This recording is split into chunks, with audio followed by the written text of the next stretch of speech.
President Biden's trip was announced by the U.S. Secretary of State Antony Blinken after the late-night talks in Tel Aviv. Blinken says Biden will be briefed on Israel's war aims as well as how it will seek to minimize civilian casualties. He says the U.S. president will issue a warning to outside actors against getting involved.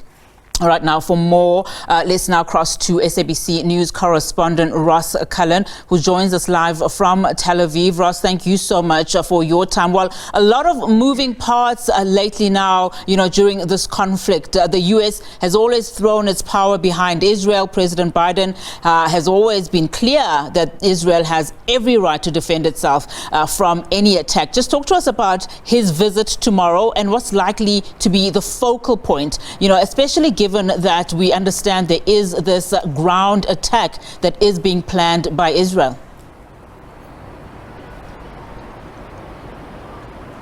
Well, let me just deal with that to start with. We've had comments today, this Tuesday, from the Israeli Defense Forces spokesman, Lieutenant Colonel Richard Hecht, and he has been saying that the plans for the ground offensive might not conform to what everybody is talking about. He has said that everyone is talking about a ground offensive. It might be something different. So it seems as though the Israeli Defense Forces just waiting for the outcome of the next 36, 48 hours or so, because they will be taking their guidance from the Israeli Prime Minister, who will be taking his guidance from the conversations he has with Joe Biden. On the list for Joe Biden tomorrow during his visit to Israel, according to the State's Department, say in the United States, they have said one of the things he will be discussing the US president is that ground offensive, and if Israel can carry out its right to defend itself, its obligation to defend itself, but doing so in the right way. And so it does seem very unlikely, almost guaranteed, that no such major ground offensive will be taking place while Joe Biden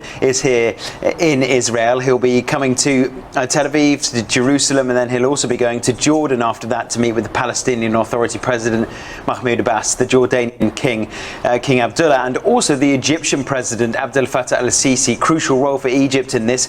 Israel controls all access into and out of Gaza pretty much the entire way round the Palestinian territory, apart from a short section of Egyptian border. And so we are discussing a lot about that Rafah crossing controlled by Egypt, if aid could potentially get into Gaza, not via Israel, but via Egypt instead.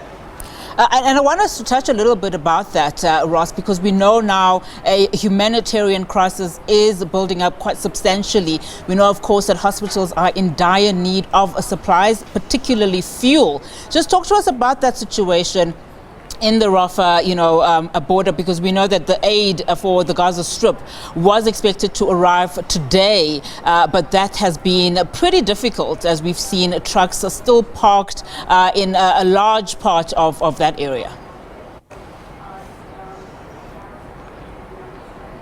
The Rafah border crossing was meant to be opening at 9 a.m. on Monday, according to Egypt, and that never materialized. This truce between Hamas and Israel never took hold. They do need to be able to implement a safe space for aid to come in, for aid workers to be able to work unhindered by the threat of airstrikes or other risks to their safety inside Gaza when they are delivering that aid. There is an urgent need for blood donations, for trauma kits, for medical assistance, because the hospitals are running not off electricity, because that's been cut off by Israel, but on fuel.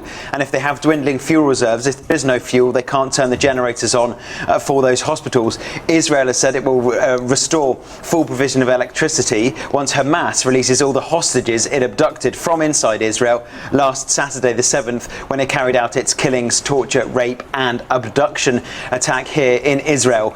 And so there is a lot at play, because Joe Biden will also be discussing humanitarian aid to Gaza that does not benefit Hamas. And Benjamin Netanyahu, the Israeli Prime Minister, said yesterday in the Parliament, in the Knesset, that he also wanted to make sure there was a possibility of aid being delivered to Gaza. But there is a lot that needs to be agreed between Egypt, the United States and Israel before we can have that flow of the humanitarian corridor aid coming in. Water, electricity, food, fuel, medicine, shelter.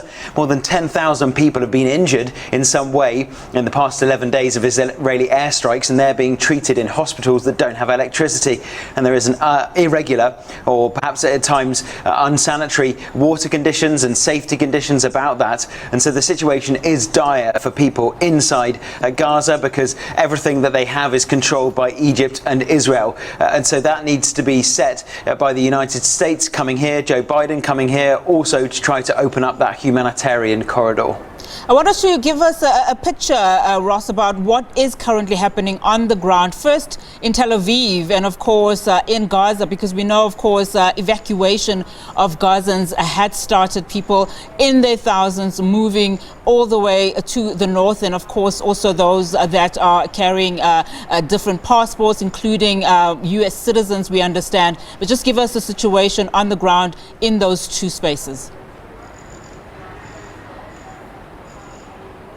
Well, here in Tel Aviv, we regularly have air raid sirens, and we have to shelter in place because there are rockets being fired towards this, which is Israel's largest city. Yesterday, Antony Blinken was here, having to dash to an air raid shelter because air raid sirens went off while he was here with Benjamin Netanyahu, so he had to shelter in place here in Tel Aviv. We are regularly seeing Israeli Navy boats in the water. There are two US aircraft carriers coming in the Mediterranean Sea. You can see behind me the US is evacuating people by boat as well. So the sea is playing a crucial role in the US effort and the Israeli effort.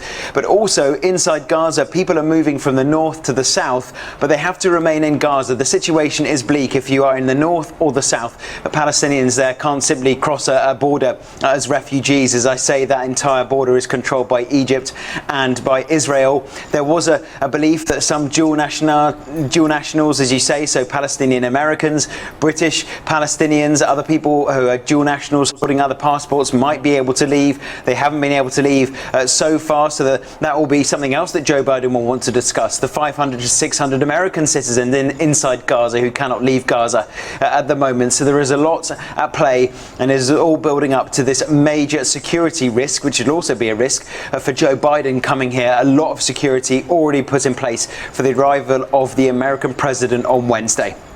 Ross Cullen, thank you so much for that update. Of course, Ross Cullen coming to us live there from Tel Aviv. This, of course, is as U.S. President Joe Biden makes his way to that high-stakes visit to Israel tomorrow.